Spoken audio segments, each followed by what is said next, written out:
Shalom, selamat pagi dan salam sejahtera bagi saudaraku yang dikasihi Tuhan. Apa kabar hari ini? Ya, doa dan harapan saya di awal pekan di hari Senin yang indah ini, kiranya kasih setia Tuhan senantiasa menyertai kita dan kita tetap hidup di dalam sukacita dan terus di dalam pengharapan akan penyertaan Tuhan.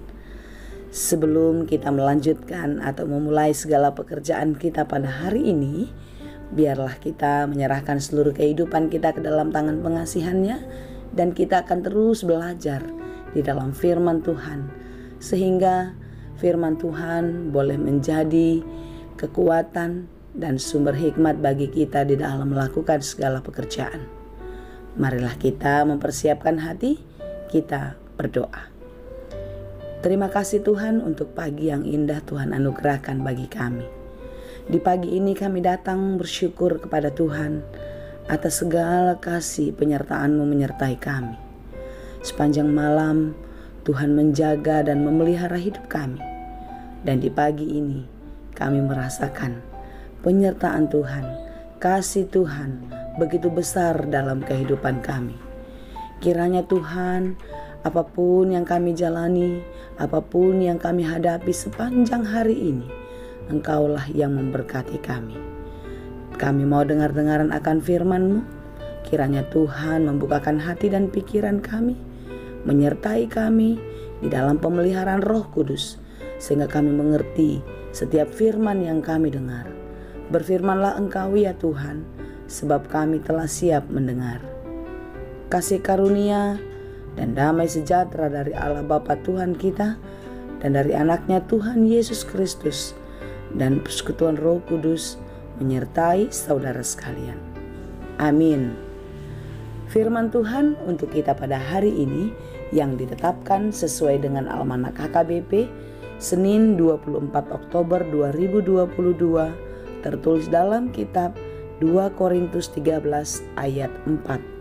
Saya akan bacakan bagi kita dalam bahasa Batak dan bahasa Indonesia. Aitar silang pe ibana di bagasan hagaleon, namangulu do ibana sian hagogoon ni debata. Nang hami gale di bagasan ibana, alai namangulu do hami, rab dohot ibana, sian hagogoon ni debata di bagasan hamu.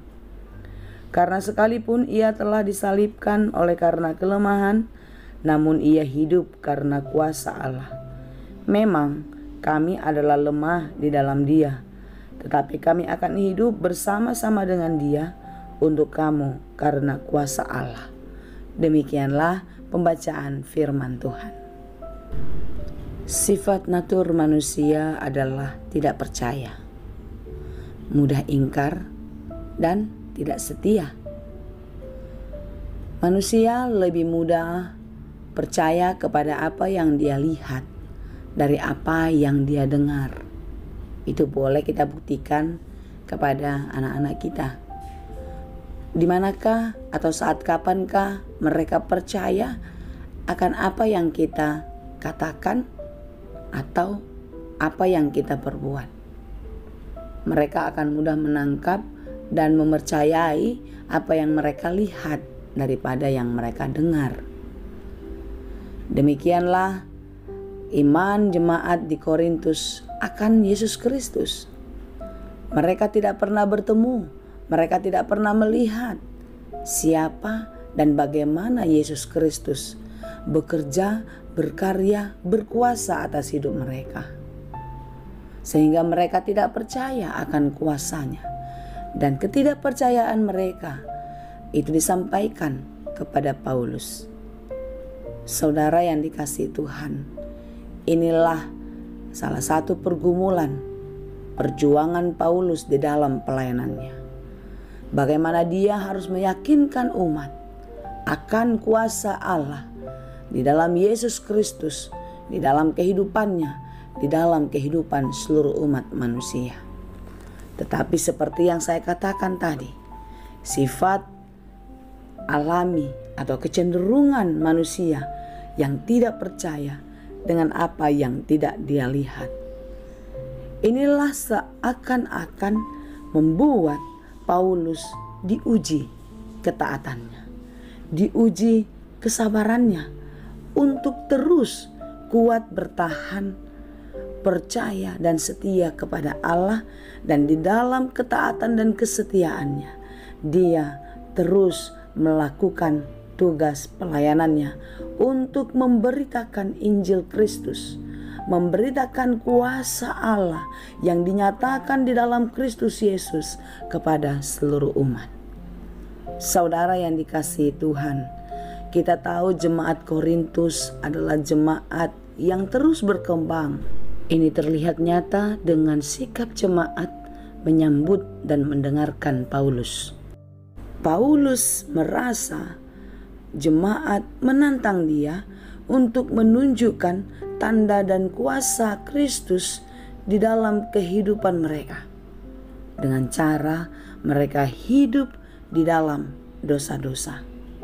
Mereka mau tahu sebesar apa kuasa Allah di dalam Yesus Kristus itu di dalam kehidupan manusia. Mereka mau pembuktian yang dilakukan Paulus di dalam pelayanan kerohanian. Jemaat menuntut, Paulus menunjukkan wibawa kerohaniannya sekalipun mereka menentang. Saudara yang dikasihi Tuhan, memberitakan firman memang tidaklah mudah.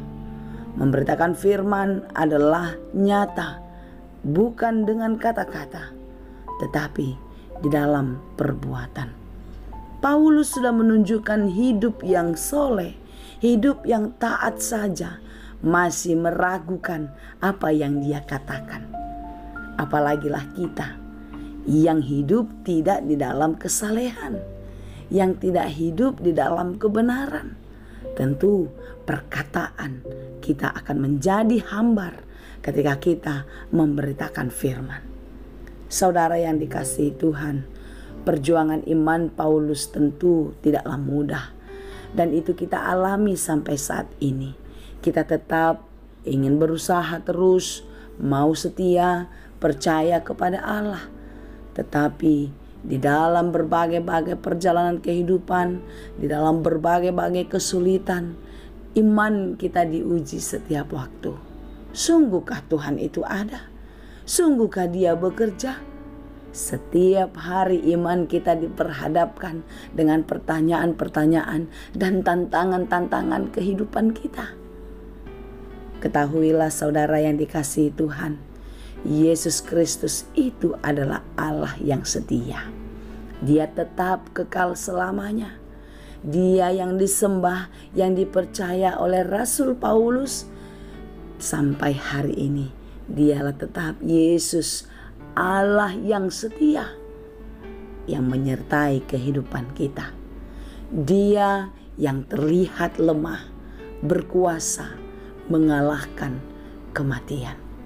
Dia yang terlihat tidak berdaya, bisa melewati rasa sakit, melewati penderitaan sebagai manusia. Itu bukanlah satu hal yang mudah. Jika kita punya kekuatan, kita punya kemampuan, apakah kita bertahan untuk mengalami penderitaan seperti yang dialami oleh Yesus Kristus? Tetapi lihatlah, di dalam kuasanya ada ketaatan. Dia taat kepada Allah Bapa yang menyuruh dia untuk melewati semua itu demi dosa-dosa kita. Oleh karena itu saudara yang dikasihi Tuhan, kita adalah orang-orang yang sangat dicintai oleh Tuhan, yang sangat dikasihi olehnya. Tentu pengorbanan Yesus Kristus di kayu salib adalah sebagai bukti tanda cinta kasihnya kepada kita, agar kita tidak mati karena dosa-dosa, melainkan kita hidup kekal selama-lamanya bersama Tuhan di sorga. Tetap kuat dan penuh semangat ya. Tetap percaya, sekalipun kita tidak melihat Allah, tetapi rasakan dan nikmatilah kuasanya yang terus bekerja di dalam kehidupanmu. Dan itu akan dinyatakan sampai Maranatha tiba. Kiranya Kristus menyertai dan memberkati kita. Amin. Terima kasih Tuhan untuk firman-Mu. Biarlah kami kuat terus bertumbuh di dalam firman yang memberi kekuatan. Firman-Mu yang menjadi rema bagi hidup kami untuk tetap percaya dan setia kepada Engkau. Terima kasih Tuhan, hanya di dalam Yesus kami berdoa. Anugerah Tuhan kita Yesus Kristus, kasih karunia Allah Bapa dan persekutuan Roh Kudus, itulah kiranya yang menyertai dan memberkati kamu sekalian. Amin.